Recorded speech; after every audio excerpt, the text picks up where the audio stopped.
Yo, salut les gars, j'espère que vous allez bien. Alors aujourd'hui on se retrouve pour une nouvelle vidéo dans laquelle on va voir le concept qu'on appelle l'OTE, qui est un concept qui est extrêmement important car il vous permet de pouvoir prendre vos différentes positions sur le marché, de pouvoir déterminer les différentes zones de retracement et surtout de vous aider à pouvoir déterminer au mieux vos take profits. Donc c'est un concept qui est assez simple. Et avant de commencer la vidéo, pour les personnes qui ne me connaissent pas, moi c'est Darlem, je fais sur cette chaîne des vidéos concernant le trading. Donc si un sujet qui vous intéresse, je vous invite à vous abonner, à liker la vidéo et aussi à me laisser un commentaire pour me dire si vous appréciez cette vidéo et aussi d'autres sujets de vidéos que vous aimeriez voir sur la chaîne. Sans plus tarder, on va aller directement sur les écrans pour que je vous montre c'est quoi l'OTE et comment vous pourrez l'utiliser pour pouvoir optimiser vos résultats. Allez, go!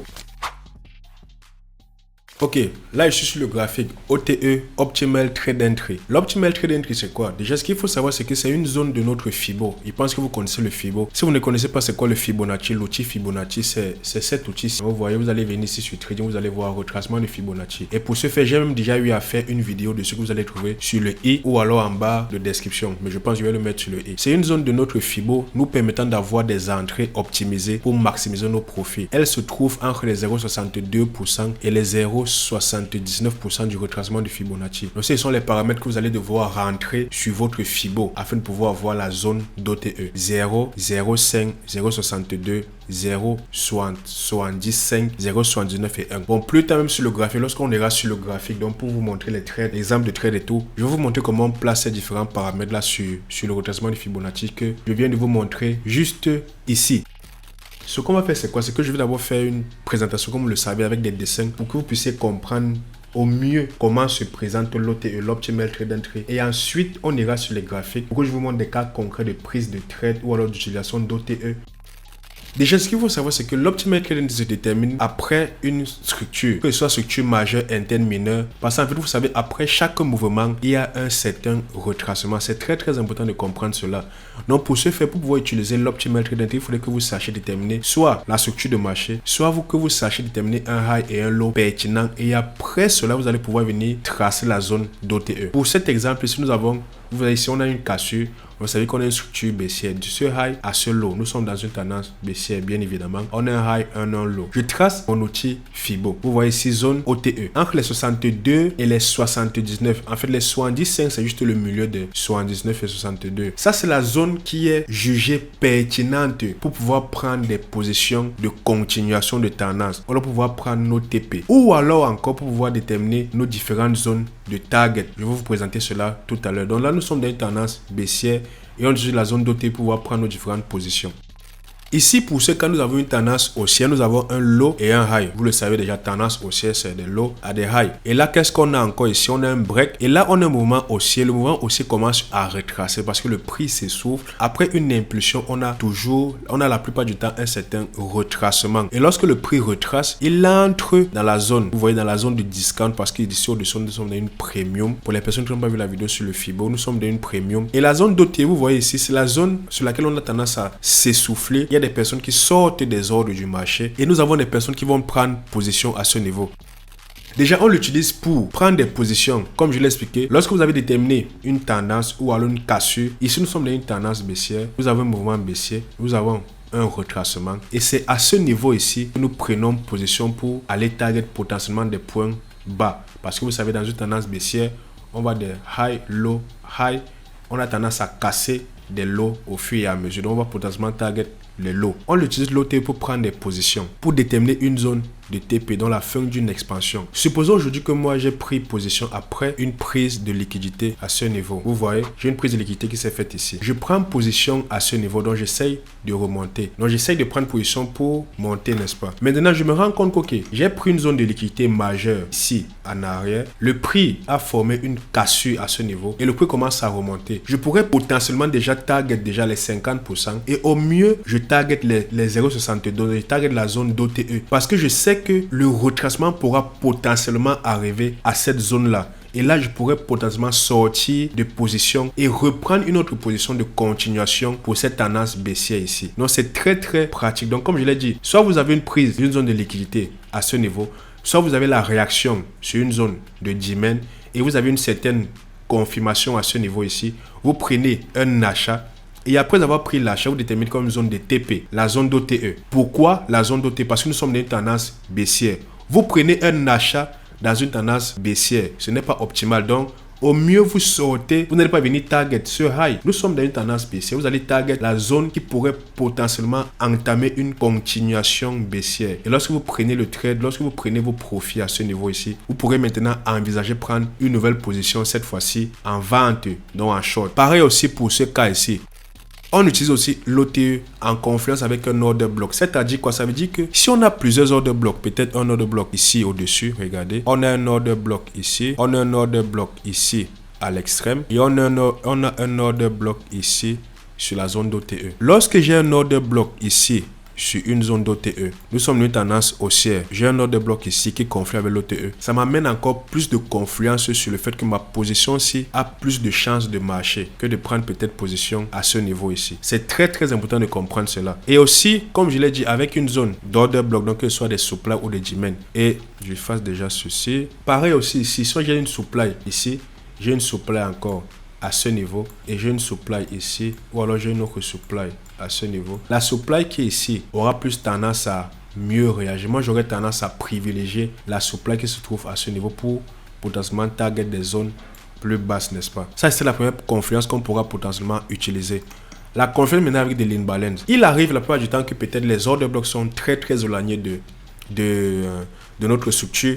Peut-être l'order block est peut-être très loin à ce niveau ici. Par contre, on a de grosses zones d'imbalance ici. Qu'est-ce qu'on peut faire? On peut trader la zone d'imbalance qui conflue avec la zone d'OTE. Si au niveau de ma zone d'OTE, j'ai de l'imbalance qui se trouve ici, mais l'order block se trouve à l'extrême ici, je pourrais potentiellement trader l'imbalance qui conflue avec la zone d'OTE, prendre position et venir me protéger peut-être sur ce lot ou alors quelque part ici. Pareil aussi pour cette tendance baissière. Si j'ai une zone d'imbalance qui conflue avec la zone d'OTE, je pourrais potentiellement prendre position à ce niveau ici, sur la zone d'OTE, prendre position ici et positionner mon stop loss à ce niveau. C'est très simple. Maintenant, qu'est-ce qu'on va faire? On va aller un peu sur le graphique pour que je puisse vous montrer des cas concrets de prise de position en utilisant la zone d'OTE. Et moi, je vous assure, uniquement avec le fait de connaître, tracer la structure de marché et l'utilisation de l'OTE, vous pourrez réellement, si vous avez pris le temps de backtester, de travailler ce concept d'OTE, vous pourrez vraiment faire de très belles performances. Allez, on va sur les graphiques. Ok, là je suis sur le graphique de USD4 sur le time frame en H1. Ok, vous savez déjà comment déterminer la structure de marché. Moi, après la cassure que j'ai eu ici en arrière, j'ai l'Indus Menicide qui est récupéré par ce high et j'ai une nouvelle cassure comme ceci. La structure à ce niveau, elle est haussière de ce point-ci à ce point-ci. J'ai ma structure haussière. Qu'est-ce que j'ai ici? Déjà, avant de tracer, je vous ai dit que je devais vous montrer comment paramètre le Fibo. Lorsque vous prenez l'outil Fibonacci à ce niveau, retracement de Fibonacci, vous venez ici, vous tracez, vous voyez. Lorsque je trace, je viens ici, je double-clique ou alors je clique dessus, je clique sur l'engrenage et je mets les paramètres. Moi, voici les paramètres que j'utilise. 0, 700, 0, 705, 0, 62, le 1, 0, 5, 0, 79 et je mets ces différentes couleurs. Si j'ai mis les couleurs pas foncées, mais vous pouvez encore foncer, vous voyez. Si je fonce, ça devient comme ceci. Mais moi, j'ai décidé de ne pas foncer mes traits, quoi. Ok. Donc, vous voyez ici, là, et pour tracer, qu'est-ce qu'on fait? Je viens ici. Lorsque je suis sur une tendance haussière, je prends mon Fibo, comme ceci. Je viens ici, au bas. Donc, tendance haussière, on commence par le bas. Je viens ici, je trace au bas et je place sur mon high. Vous voyez très simplement. Et là, peut-être le prix avait même déjà réagi. Mais si je viens ici comme ceci, regardez. Voici la tendance qu'on a. Vous voyez, voici la tendance qu'on a ici. Et qu'est-ce qu'on a? Voici notre zone d'optimal trade entry. Donc, j'ai ma zone d'OTE qui se trouve ici. Maintenant, si j'avance un peu le prix, vous voyez, là, impulsion baissée. Donc, ça nous confirme déjà ce high. Maintenant, si je continue, ok. Ouais, le prix réagit dans la zone d'OTE. Maintenant, si j'avance, ok, qu'est-ce qu'on avait ici? On a un order block. Le prix ne réagit pas dessus. Regardez. Vous voyez, si vous voyez bien, le prix ne réagit pas sur notre zone d'order block à ce niveau ici. Mais par contre, il réagit où? Il réagit sur l'imbalance, sur le reste, parce que voici l'imbalance ici. Vous voyez tout ceci. Mais nous avons une partie de l'imbalance qui a été comblée par cette baisse qu'on a ici. Donc, le nouvel imbalance se situe à ce niveau ici. Donc, moi, je vais tracer comme ceci. Et je vais mettre ici imbalance. Et qu'est-ce que vous voyez? Oh, il ne se présente pas. Bon, je vais mettre comme ceci. Ligne médiane. Oui, on a de l'imbalance ici. On se rend compte que, nous sommes dans une tendance haussière. Le prix vient de réagir dans la zone d'OTE de la tendance haussière et il a réagi sur une zone d'imbalance. C'est très très important. Et lorsqu'il réagit sur la zone d'imbalance, qu'est-ce qu'on peut faire? On peut déjà prendre position même à ce niveau. Soit, regardez, j'ai deux styles de configuration que je peux faire. C'est soit je prends directement position sur l'imbalance, sur l'order block ici et je target potentiellement des zones de liquidité au-dessus. Vous voyez, soit je me positionne ici, donc comme ceci, parce que mon imbalance représente maintenant ma nouvelle zone d'entrée et je place ma zone ici et je target potentiellement des zones plus hautes. Exactement ce qui s'est passé ici. Maintenant, ou alors, ce qu'on peut faire, c'est quoi? C'est qu'on peut déterminer des confirmations. Comme je le dis toujours, lorsqu'on détermine des zones de supply de demand, on peut aller en lower time frame pour avoir des confirmations d'entrée. Et c'est ce qu'on va faire là. Si je descends en M15, qu'est-ce qu'on a? Lorsque je descends en M15, qu'est-ce qu'on a? Nous avons la même structure. Voici la structure que nous avions tracée au préalable ici. Ce low à ce high ici. Vous voyez, et voici la zone d'imbalance que nous avons tracée ici. Et pareil, la zone d'imbalance qu'on vais déjà l'effacer. La zone d'imbalance conflue aussi avec une autre imbalance ici. Et vous voyez, c'est pareil. Si je retrace aussi la même zone en M15, j'ai ceci. Là, vous voyez que je suis au milieu de l'imbalance à ce niveau ici. Maintenant, je me rends compte qu'en M15, par contre, on n'a pas de confirmation d'entrée pour le moment. Donc, qu'est-ce que je peux faire? Je bascule en M5 parce que jusque-là, on réagit sur une imbalance qui est au niveau M15. Donc, je bascule sur du M5 pour pouvoir déterminer si on peut avoir des potentielles entrées à ce niveau.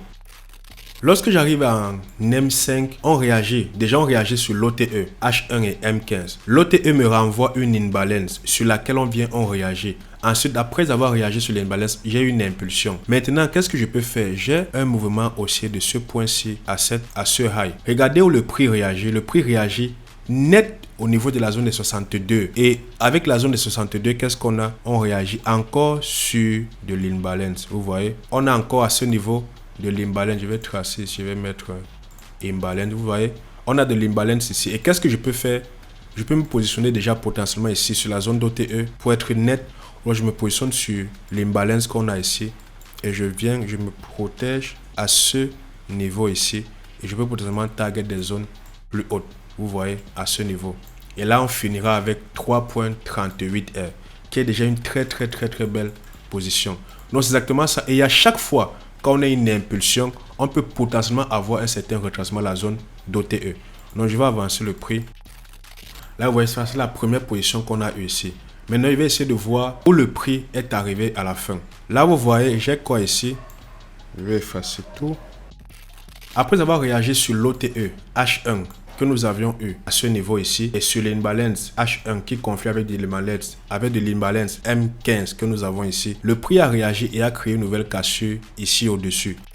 J'ai essayé de tirer le prix au plus vite. Après la réaction qu'on a, après cette création de la tendance haussière qu'on a de ce point à ce point, on a les highs ici qui sont presque au même niveau. Donc ici, on a un nouveau low, à ce niveau et on a un nouveau high ici à ce niveau ici. Maintenant, qu'est-ce que je peux faire? Je peux venir ici, je prends mon low. Vous voyez, je prends le low qu'on a ici. Je pense ici. Ok, je prends le low qu'on a ici et je prends mon nouveau high qu'on a ici. Et qu'est-ce que j'ai? J'ai une nouvelle zone d'OTE qui se trouve à ce niveau, vous voyez. Lorsque j'ai ma zone d'OTE, vous voyez, le prix vient réagir net dessus. Et lorsqu'il réagit net dessus, qu'est-ce qu'on a? J'ai une grosse zone d'imbalance que vous pouvez voir ici. Cette baisse-ci a ramené une fermeture à moitié de l'imbalance. Je peux prendre le reste d'imbalance qu'on a ici. Et on a de l'imbalance ici. Et c'est sur cette imbalance que le prix vient réagir. Vous voyez, le prix n'arrive pas sur l'order block en fait. Il réagit dans l'imbalance. Et lorsqu'il réagit dans l'imbalance comme ça, qu'est-ce qu'on peut faire? On peut déjà prendre position ici ou alors on peut prendre position. On peut prendre position ici. On peut prendre position sur l'OTE net parce qu'on a de l'imbalance et on se protège au niveau de ce lot et on target des potentiels high. Ou alors on peut encore envisager des entrées confirmées. On descend en M5 pour potentiellement avoir des entrées. Et vous voyez qu'est-ce qu'on a ici? Regardez, on réagit dans l'OTE M15. Ensuite, on a quoi? On a un low, on a un high. Je veux qu'on break ce high ici et regardez ce qu'on a. Ok, j'ai la cassure et pareil aussi, déjà je vais faire en sorte qu'on voit l'OTE ici uniquement en M15. Après la réaction sur l'OTE M15 et la réaction sur l'imbalance en M15, vous voyez qu'on n'a pas réagi sur un order block, aucun. Ici, on a encore une nouvelle cassure. Et qu'est-ce qu'on a? On a une structure d'ici à ici, d'ici à ici. Je peux encore tracer à nouveau l'OTE, toujours en M5. Et lorsque j'ai l'OTE en M5, je me rends compte que le prix, on a un low et on a un high. Voici un order block. L'order block confus avec l'OTE. Donc j'avance le prix, je vois ce qui se passe. Je peux déjà potentiellement me positionner quelque part ici à l'OTE et je place mon ordre ici. Et je vais potentiellement target des zones au-dessus. Et là, qu'est-ce que j'ai? Le prix réagit dans l'OTE qui confus avec la zone d'order block et qui détient de l'imbalance.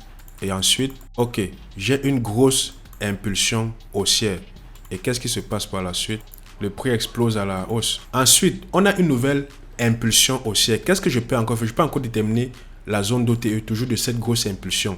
Si je viens ici, on a une nouvelle cassure ici, donc on a un nouveau low et un high. Je trace ici le low, je viens encore ici, je trace le high. J'ai ma zone d'OTE à ce niveau. Est-ce que le prix vient réagir ici? J'avance, le prix réagit net dans l'OTE. Je vais un peu diminuer ceci. J'avance. Vous voyez que le prix a réagi net dans la zone d'OTE.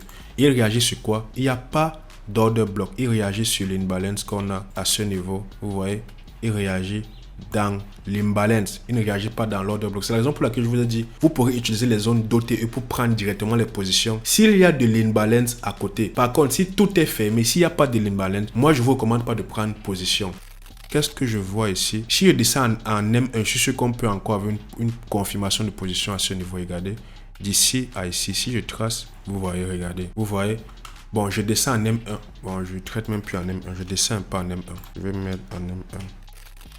Lorsque je suis en M1, après la réaction qu'on a eue, regardez, voici le mouvement ici. J'ai cette grosse impulsion qu'on a eue. Regardez, d'ici à ici. Là, on vient réagir dans la zone d'OTE. On a un low. On a un high, on réagit dans la zone d'OTE. Et la zone d'OTE conflit avec quoi? Avec une zone d'order block. Vous voyez, c'est pareil. Et comme je l'ai dit, vous pourrez utiliser l'OTE partout. Et vous voyez encore une nouvelle position. Et vous pouvez potentiellement target ce high. Et voilà une position à plus de 5 R. Toujours en utilisant l'OTE et l'imbalance ou alors l'order block. Je reviens en M5. Comme je l'ai dit, réaction, on prend directement position ou alors on attend des confirmations pour améliorer notre risk reward. Donc j'efface, on a réagi déjà sur cette OTE. Si on casse encore ici, si on casse ce high, on pourra encore potentiellement se positionner sur l'OTE. Donc j'avance, on a cassé. Je peux encore positionner l'OTE. Voici maintenant le nouveau low et voici le high. On voit si on va venir réagir dans la zone d'OTE. Vous voyez? Qu'est-ce qui se passe? Vous voyez, on réagit encore dans la zone d'OTE. On a un low, on a un high, on réagit haut dans la zone d'OTE. Et la zone d'OTE conflit avec quoi? De l'imbalance et cette fois-ci aussi avec un order block. Donc très belle position.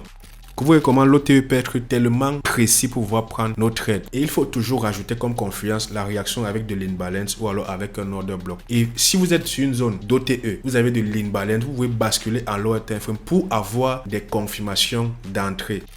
Là encore, j'ai une cassure, mais le prix s'en est allé. Donc n'hésitez pas à revoir cette vidéo, n'hésitez pas à la revoir maintes fois pour mieux comprendre ce concept d'OTE. Comme je l'ai dit, uniquement avec ce concept d'OTE, vous pouvez prendre tous vos trades et vous pourrez augmenter drastiquement vos performances sur le marché. Donc n'hésitez pas à l'utiliser. N'hésitez pas aussi à me dire ce que vous pensez de cette vidéo en commentaire. Et moi, je vous dis à plus pour la prochaine vidéo. N'hésitez pas à vous abonner, à liker et à partager la vidéo. Passez une excellente soirée ou journée en fonction de l'heure à laquelle vous regardez cette vidéo. Allez, peace!